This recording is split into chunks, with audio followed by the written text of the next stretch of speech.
नमस्कार दोस्तों, बहुत बहुत स्वागत आप सभी का। मैं हूं आपके साथ चेतन और आप देख रहे हैं एनएमएफ न्यूज। मेरे साथ मौजूद हैं विदेश मामलों के जानकार, शिक्षाविद और लेखक निपुण जी। बहुत बहुत स्वागत निपुण जी आपका। एक बहुत बड़ी खबर इस वक्त सामने आई है, तालिबान से जुड़ी हुई ये बड़ी खबर है। अफगानिस्तान में बैठा तालिबान, जिससे रिश्ते सामान्य अब रूस करता हुआ नजर आ रहा है।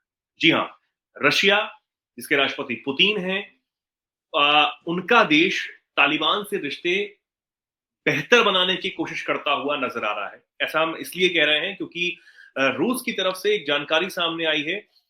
रूस ने तालिबान को उस लिस्ट से हटा दिया है जिसमें आतंकियों के नाम थे, यानी कि आतंकी संगठनों के नाम थे, उस लिस्ट से हटा दिया है। अब इसकी बड़ी वजह क्या है, इसके पीछे आ, क्या रूस सोच रहा है, क्या उसकी सोच है, इसे जानने के लिए निपुण जी मेरे साथ है। निपुण जी, क्या कहेंगे आप इस पर पहले तो? देखिए चेतन जी, पहले तो बात ये कहूंगा, इसके दो पहलू मैं देख पा रहा हूँ। एक तो पहलू देख पा रहा हूँ कि रशिया की विदेश नीति को साधना, और दूसरा पहलू है रशिया की आंतरिक सुरक्षा को बेटर करना। मैं एक घटना का जिक्र पहले आंतरिक सुरक्षा पे कर दूं। लास्ट ईयर की बात है कि मॉस्को के अंदर ISIS, Islamic state Iraq and Syria जिसको बोलते हैं, उसने अफगानिस्तान में अपने पैर जमाए। और लास्ट ईयर क्या हुआ कि मॉस्को में उन्होंने अटैक किया, और अटैक करने के बाद करीब 147 लोगों को, रशियन लोगों को मार दिया। तो तालिबान के सपोर्ट से वो अफगानिस्तान में जो एक्टिव आईएसआईएस के जो है, उसको कहीं ना कहीं कमजोर करना चाहता है रशिया, जिससे रशिया की इंटरनल सिक्योरिटी जो है वो स्ट्रोंग हो, वो मजबूत हो। और आईएसआईएस का जो कारण है, रशिया का दुश्मनी क्यों कर रहा है, एक्चुअली सीरिया से पैर हटाने में रशिया की सबसे बड़ी एक्शन था जो आईएसआईएस के अगेंस्ट किया था। आईएसआईएस ने 2013 तक, 2011 में तो इसने कंट्रोल किया था इराक के अंदर, और 2013 तक इसने सीरिया के बहुत बड़े हिस्से पे कंट्रोल कर लिया था। 2015 में रशिया ने इसके अगेंस्ट कार्रवाई की, आईएसआईएस के अगेंस्ट, और ये वहां से भागा। आईएसआईएस पूरा खत्म हुआ, बगदादी मारा गया, और फिर इसने अफगानिस्तान है, ये आपका और देश पाकिस्तान के अंदर भी जो खैबर पख्तूनख्वा है, वहां पैर जमाने का प्रयास किया है। और ये मार्च, मुझे यहाँ तक याद है, मार्च 2024 में मास्को के अंदर 147 लोगों को मार दिया था। तो ये एक तो रशिया अपनी इंटरनल सिक्योरिटी को मजबूत करना चाहता है, पहला तो रीजन ये। दूसरा, तालिबान को रशिया के द्वारा एक टेररिस्ट डिक्लेयर किया गया था। डिक्लेयर क्यों किया गया था? 1979 में रशिया जो है वो एंट्री करता है अफगानिस्तान के अंदर, सपोर्ट करने के लिए। वहां पर जो कम्युनिस्ट पार्टी बनी थी, कम्युनिस्ट पार्टी के पास जो पावर आई थी 1978 में, उसको सपोर्ट करने के लिए 79 में रेड आर्मी रशिया की वो एंट्री कर गई थी। और जैसे वो एंट्री की, तो उसके रशिया को वहां से निकालने के लिए, हटाने के लिए पाकिस्तान, अमेरिका ने हाथ मिलाया, और वहां पर मुजाहिदीनों को ट्रेन किया। मुजाहिदीन, मुजाहिदीन का मतलब धार्मिक योद्धा। इन मुजाहिदीनों को जो ट्रेन किया गया वो पाकिस्तान के द्वारा, पैसा और वेपन जो दिए गए वो अमेरिका के द्वारा। परिणाम ये निकला कि 89 में रशिया जो था वो तालिबान से निकल गया, यानी कि अफगानिस्तान से निकल गया। और 90 में हम देखें तो वहां पर एक सिविल वॉर स्टार्ट हुआ, जिसमें कई सारे मुजाहिदीनों के ग्रुप थे, और मुजाहिदीनों के ग्रुप में से एक ग्रुप बना जिसका नाम था तालिबान।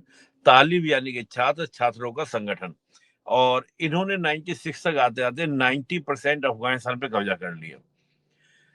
कब्जा करने के बाद में 96 से लेकर 2001 तक इनका कंट्रोल रहा किसके ऊपर? आपका अफगानिस्तान के ऊपर।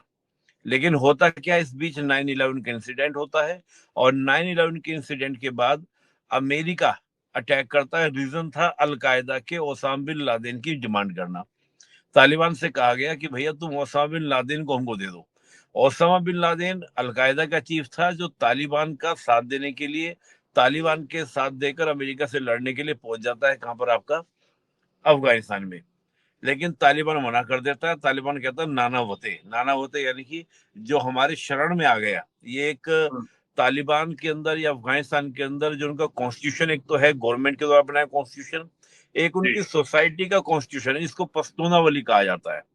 तो हम्म, उस पश्तूना वली का एक टर्म है जिसका नाम है नानावते। नानावते मतलब जो हमारी शरण में आ गया उसको हम वापस नहीं देंगे। अमेरिका ने हम लेने आएंगे, और अमेरिका ने आए और तालिबान के साथ फाइट की। विद इन 2 से 3 महीने के अंदर अमेरिका ने तालिबान को बिल्कुल खत्म कर दिया। 2003 तक तालिबान बिल्कुल गायब रहा, बिल्कुल अमेरिका के सामने टिक नहीं पाया। अमेरिका ने अपने समर्थन की सरकार बनवाई, हामिद करजई की सरकार वहां बन गई। 2003 के बाद तालिबान फिर एक्टिव हुआ और उसने अमेरिका से लड़ना शुरू किया। अब प्रश्न उठता है, जिस रशिया को भगाया तालिबान ने अमेरिका और पाकिस्तान के सपोर्ट से, अब 2003 के बाद क्योंकि अमेरिका आके बैठ गया। और देखिए जो अफगानिस्तान है, अफगानिस्तान को एक तरह से हम मानिए सैटेलाइट स्टेट। सैटेलाइट स्टेट क्या होता है कि जो महाशक्तियां होती हैं और महाशक्ति के पास को दूसरा देश आगे बैठ जाए, जैसे अफगानिस्तान जो है वो लोकेटेड है रशिया के पास में, रशिया के नजदीक बैठता है। हालांकि अब हाँ। वो सेंट्रल एशियन कंट्रीज हैं अब तो, लेकिन पहले 90 तक तो वो सेंट्रल एशियन कंट्रीज जो थे वो आपके क्या थे, रशिया का पार्ट थे।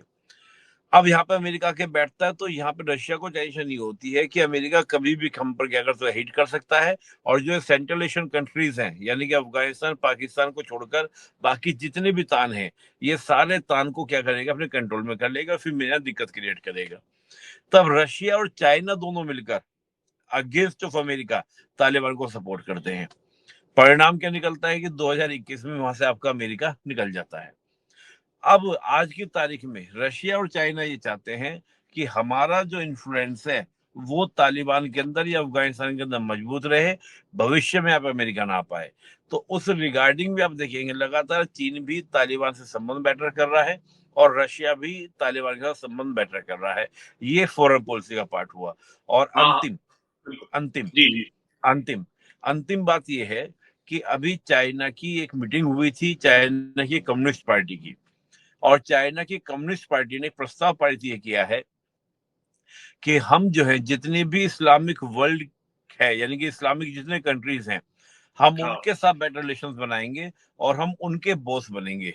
और उनके बॉस के माध्यम से हम पूरी दुनिया को क्या करेंगे, अपने कंट्रोल में लेंगे, यानी कि पूरी दुनिया की बॉसेस हम लेके चलेंगे। अमेरिका की वही पॉलिसी जो 1945 के बाद अमेरिका लेके चला था, उसने यूरोप को अपने इन्फ्लुएंस में लिया, यूरोप का अपना नेता बना और नेता बनते फिर पूरी दुनिया का नेता बना। इस पॉलिसी के तहत चीन काम कर रहा है और रशिया उसका सपोर्ट कर रहा है। तो ये भी एक रीजन है तालिबान को सपोर्ट करने का। तो तो ये फॉरेन पॉलिसी और इंटरनल सिक्योरिटी जी। सबसे बड़ी बात यह है कि अगर हम ये कहें कि अमेरिका को काउंटर करने के लिए रशिया ये सब कर रहा है, और तालिबान को क्या रशिया मान्यता दे देगा, ये भी एक इस वक्त बड़ा सवाल है। देखिए पॉसिबिलिटीज है, पूरी पॉसिबिलिटीज हैं। जिस प्रकार से मैं चीन की नीति देख रहा हूँ, तो चीन अपने आप को लीडर बनाने के लिए वो पूरा इस्लामिक वर्ल्ड का साथ देगा और इस तरह के संगठनों को, तालिबान को मान्यता देने में मुझे लगता है कि चीन गुरेज करेगा। और जब चीन गुरेज नहीं करेगा तो रशिया भी गुरेज नहीं करेगा, रशिया भी मान्यता देगा। और देखिए हाल के दिनों में आप देख रहे हैं तालिबान से भारत के संबंध भी बेटर हुए हैं। बिल्कुल। भारत का कोई सीधा टकराव नहीं है। पाकिस्तान बन गया है मूर्ख, पाकिस्तान ने तालिबान संबंध कर लिए खराब। अब इसका पूरा खामियाजा भुगतना पड़ेगा किसको, पाकिस्तान को। और हाँ। देखिए एक बात देखिएगा इंटरेस्टिंग, आप देखिए चेतन जी, अंतरराष्ट्रीय संबंधों में एक इंटरेस्टिंग बात क्या है ना, कि जो कल आपका दुश्मन था जो आपका मित्र है, जो आज आपका मित्र है वो कल आपका शत्रु है। और एक बात, और दूसरी बात, आतंकवादी कुछ नहीं होता। आतंकवादी क्या है, कल तक जो आतंकवादी था जो आपका मित्र बन गया तो वो दूध का धुला हो गया। यही अमेरिका है जो पहले तालिबान को सपोर्ट करके खड़ा कराया, अब वही अमेरिका फिर मारने आया। और वही अमेरिका 2009 में एक नया टर्म देता है, good Taliban and bad Taliban. जो हम्म। तालिबान अमेरिका का साथ देंगे वो गुड तालिबान, जो अमेरिका के विरुद्ध खड़े होंगे वो बैड तालिबान। हम्म। तो that is the nature of the international relations. तो रीजन यानी कि आप तालिबान को कल तक आतंकवादी हम भी बोलते थे, आज हम भी तालिबान से बात कर रहे हैं। बिल्कुल तो बिल्कुल। That is the nature of the international relations. एक सवाल मेरा आखिरी छोटा सा ये रहेगा निपुण जी, कि अब रूस जिस तरीके से ये कदम आगे बढ़ा रहा है, और आप ये कह रहे हैं कि संभावनाएं हैं कि अगर चीन जिस तरीके से अफगानिस्तान में घुसने की कोशिश कर रहा है और वो अगर तालिबान को मान्यता दे देता है तो रशिया भी शायद शायद जो है वो दे सकता है। भारत से मान्यता चाहता है तालिबान, ये पुरजोर तरीके से कोशिश कर रहा है। लेकिन अगर रशिया से और चाइना से सच में मान्यता मिल जाती है तालिबान प्रशासन को, तो क्या वो खतरा साबित होगा दुनिया के लिए, या फिर अमेरिका के लिए सीधे तौर पर, क्योंकि अभी टक्कर, हमें टकराव जो है वो देखने को मिलता है। देखिए एक तो बात ये है कि रशिया और चीन मान्यता देंगे, मुझे लगता है इनकमिंग फ्यूचर में। जो चाइना की पॉलिसी मुझे लग रही है, जो मैं ठीक देख है। पा रहा हूँ, जितना मैं अंतर्राष्ट्रीय संबंधों को समझता हूँ, और भारत मान्यता नहीं देगा क्योंकि भारत की पॉलिसीज का पार्ट है, लेकिन भारत थोड़ा प्रैक्टिकल हो गया है। हाँ। भारत बातचीत करेगा, संबंध बेटर करेगा, लेकिन मान्यता नहीं देगा क्योंकि ये हमारे थ्योरेटिकल एस्पेक्ट से हम लेके चलेंगे। अमेरिका के लिए चुनौती होगा, मुझे ऐसा नहीं लगता। रीजन क्या है? क्योंकि अमेरिका भी क्या करेगा, काउंटर बैलेंस कर लेगा। देखिए, मैं फिर वो कह रहा हूँ कि अमेरिका के लिए चुनौती किस बिहार पे बनेगा? अफगानिस्तान, हम्म। तालिबान, किसी भी यहाँ पे नहीं बनेगा। ठीक है, वो ठीक है चीन को और रशिया खुश करने के लिए, लेकिन आप देखिए बलूचिस्तान में एंट्री कर गया अमेरिका। हाँ। बलूचिस्तान के बहुत सारे एरियो का जो आपका मिनरल्स उनको निकालने के लिए टेंडर ले लिया अमेरिका ने पूरा पूरा। और आप हम्म। देखिए अमेरिका का तो प्राइमरी फोकस है वो ईरान है। हम्म। ईरान को कंट्रोल करना है, ईरान को प्रोटेक्ट करना है। तो बहुत सारी बिल्कुल। चीजें देखिए, बलूचिस्तानियों को जो मतलब मैं ये मान के चल रहा था पहले से, जो मुझे लग रहा था, देखिए क्या होता, कोई भी आप इंटरनेशनल रिलेशंस के किसी भी आप चीज को देखेंगे तो सबसे बड़ी बात क्या है, आपका सबसे बड़ा रीजन क्या होता है कि ये बगैर किसी सपोर्ट के खड़े नहीं हो सकते संगठन, कोई भी संगठन। ये जितने भी संगठन हैं, चाहे तालिबान हो, अल कायदा हो, तालिबान कोई ना कोई तालिबान देश का इनको रुख सपोर्ट करता है। क्या तालिबान का रुख बदल रहा है? और आने वाले समय में जो आप कह रहे हैं कि संभावना है मान्यता मिलने की, क्या उसके बाद रुख बदलेगा? ये जो कट्टरपन का रुख है वो बदलेगा? देखिए, इसमें भी एक बड़ी बात है। और एक इसमें सवाल ये भी है निपुण जी, माफी चाहूंगा रोक रहा हूं, कि अगर जिस जिस ढर्रे पर तालिबान चल रहा है और तालिबान के जो लीडर्स हैं, बड़े लीडर्स हैं, वो जिस तरीके से बयान देते हैं, महिलाओं के खिलाफ जो भी वहां पर चीजें की जाती हैं, इस माहौल में क्या मान्यता देना चीन और रूस के लिए ठीक होगा? अरे, ये तो बात आप छोड़ दीजिए। चीन हाँ। अपने देश के अंदर विगर मुस्लिम को कैसे मारता है ये पूरी दुनिया को पता हाँ। है। हाँ। लेकिन पूरी दुनिया के जो मुस्लिम हैं, गाजा की आवाज को चीन बढ़ चढ़ के उठा रहा है। आप बैठकर देखिए एक बार, चीन का ग्लोबल टाइम्स न्यूज़पेपर उसको पढ़िए, गाजा की आवाज पे, गाजा में ऐसा हो रहा है, गाजा में वैसा हो रहा है। एक विगर मुस्लिम की बात कर लो, और ये देश एक भी विगर मुस्लिम का जिक्र जो कर ले। और चाहे आप रशिया में चले जाइए, चेचनिया विद्रोही जो चेचनिया में था रशिया के अंदर, वो भी तो सब मुस्लिम थे मोस्टली। और जो हम्म। सेंट्रल एशियन कंट्रीज जो अलग हुए हैं रशिया से, दे आर द मुस्लिम्स। हम्म। तो ये तो धर्म का एंगल तो आप छोड़ दीजिए, ये तो कोई सोचता ही नहीं है, तो सिर्फ लोगों को दिखाने के लिए होता है। और हम्म। चीन जो आप माने देने, और रही बात की आप कह रहे हैं कि महिलाओं के साथ ये है वो है, आपसे बताइए कौन सा देश ऐसा है इस्लामिक नेशन में जहाँ पे महिलाओं को आजादी है? हम्म। बिल्कुल।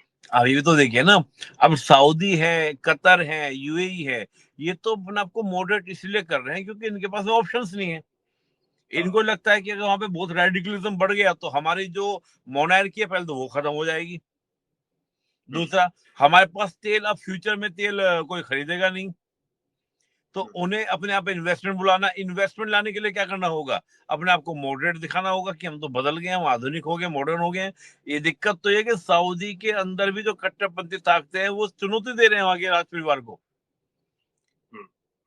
उससे वो बहुत परेशान है, उनको डर लग रहा है कि ऐसा ना हमारे यहाँ कूप ना हो जाए। वो उसको बैलेंस करने के प्रयास कर रहे हैं। सऊदी में हम्म। स्थिति बहुत अच्छी नहीं है, ठीक है, वहां पर राजतंत्र है, बहुत कंट्रोल है, लेकिन अंदर खाने जो वहाँ के रेडिकल नेता हैं, वो कहीं ना कहीं लोगों को वहां के मोनार्की के अगेंस्ट भड़का रहे हैं कि ये अगेंस्ट इस्लाम जा रहे हैं। हम्म। तो ये एक बड़ा द्वंद चल रहा है, और ये पूरे इस्लामिक नेशंस में रहना है, सभी में। बिल्कुल। ठीक है, फिलहाल अभी जो ये खबर है कि जिस तरीके से जो रूस है वो सोवियत संघ के काल से जिस तरीके से का विवाद अफगानिस्तान के साथ में चलता रहा, वो अब कहीं ना कहीं खत्म होता हुआ रूस नजर आ रहा है, और रूस इस बात की कोशिश भी भरपूर कर रहा है। जो प्रतिबंध लगाए गए थे रूस की तरफ से, वो तालिबान के ऊपर से हटाने का फैसला किया गया है, और जो बयान है वो सकारात्मक रूप से ही रूस की तरफ से दिए जा रहे हैं। तो अब देखना होगा कि आगे कैसे ये संबंध नजर आते हैं, और क्या सच में तालिबान को मान्यता मिल सकती है सबसे पहले रूस से, या चीन से, किसी से भी मान्यता मिल सकती है? ये एक बहुत बड़ा सवाल इस वक्त बना हुआ है। फिलहाल निपुण जी, बहुत बहुत शुक्रिया आपका हमारे साथ जुड़ने के लिए। हमारे दर्शकों को बहुत बहुत धन्यवाद। आप इस पर क्या सोचते हैं, क्या कुछ राय रखते हैं, कमेंट सेक्शन में लिखें, और ऐसे ही जुड़े रहें, देखते रहें एनएमएफ न्यूज। नमस्कार।